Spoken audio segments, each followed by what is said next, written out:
வணக்கம் மக்களே. தமிழ்நாடு இ சேவை மையங்கள் மூலியமாக விண்ணப்பிக்கக்கூடிய அரசு சேவைகள் இல்லை அரசு சான்றிதழ்கள், எடுத்துக்காட்டு பார்த்திங்கன்னா வருவாய்த்துறை சார்ந்த ஜாதி, வருமானம், இருப்பிடம், வாரி சர்டிஃபிகேட்டு, இந்த மாதிரி அனைத்து சேவைகளும் நம்ம இணையதளம் மூலியமாக தான் நம்ம விண்ணப்பிக்கிறோம்.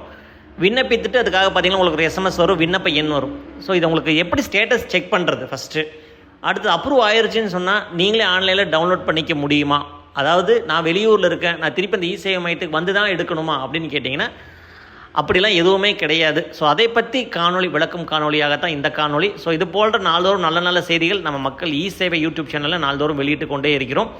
அரசு சேவைகள், அதில் இருக்கிற அப்டேட்ஸு, அதில் நாள்தோறும் வரக்கூடிய புதிய சேவைகள், புதிய மாற்றங்கள் அனைத்துமே பார்த்திங்கன்னா காணொலிகள் வாயிலாக நீங்களே செய்து கொள்ளும் விதமாக வேலைவாய்ப்பு செய்திகள் உட்பட அனைத்துமே நம்ம சேனலில் வெளியிட்டு வரோம்.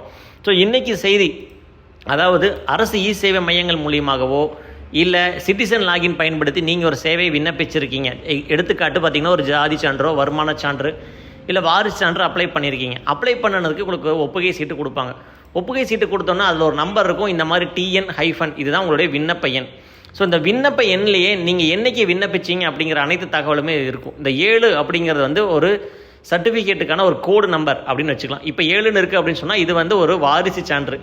இதே ஜாதி சான்றுக்குன்னு பார்த்தீங்கன்னா 5ன்னு இருக்கும், வருமான சான்றுக்கு பார்த்தீங்கன்னா 4ன்னு இருக்கும். இந்த மாதிரி ஒவ்வொரு சர்டிஃபிகேட்டுக்கு இந்த நம்பர் இருக்கும்.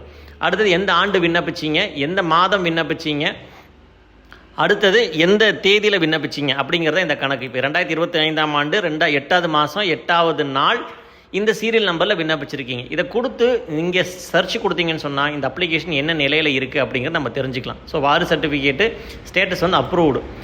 ஸோ இதுவே வந்து மற்ற சர்டிஃபிகேட்டாக இருந்தால் VOUT இருக்குது, R8 இருக்குது, DTT இருக்குது, தாலுக்கா ஆஃபீஸில் இருக்குது, பெண்டிங்ஸ் ஃபார் சிக்னேச்சர் இருக்குது அப்படிங்கிறது வந்துடும். ஏதாவது ரிமார்க்ஸ் போட்டிருந்தாங்கன்னு சொன்னால் என்ன ரிமார்க்ஸ் அப்படிங்கிறத நீங்கள் பார்த்துக்கலாம். ஸோ இந்த மாதிரி நீங்கள் ஸ்டேட்டஸ் செக் பண்ணி பார்த்து அப்ரூவ்டு வந்துருச்சு அப்படின்னு சொன்னால் எங்கே போய் டவுன்லோட் பண்ணுறதுன்னு கேட்டிங்கன்னா இதுக்கு பக்கத்துலேயே இந்த 3 டாட் வச்ச மாதிரி இருக்கும். அதில் வெரிஃபை சர்டிஃபிகேட் போயிட்டு உங்கள் சர்டிஃபிகேட் நம்பரை டைப் பண்ணிவிட்டு இந்த கேப்சாவையும் கீழே டைப் பண்ணிவிட்டு சர்ச் அப்படின்னு கொடுத்தீங்கன்னு சொன்னால் ஸோ உங்களுக்கு சர்டிஃபிகேட் கீழே டவுன்லோட்ஸ் பண்ணுறதுக்கான ஆப்ஷன் வந்து அந்த இடத்துல வந்துடும். ஸோ இந்த மாதிரி கீழே சர்டிஃபிகேட் அப்ரூவ்ட், டவுன்லோட் சர்டிஃபிகேட் அப்படின்னு கிளிக் பண்ண உடனே உங்களுக்கான சர்டிஃபிகேட் வந்து ஆட்டோமேட்டிக்காக உங்களுக்கு ஓப்பன் ஆகிடும்.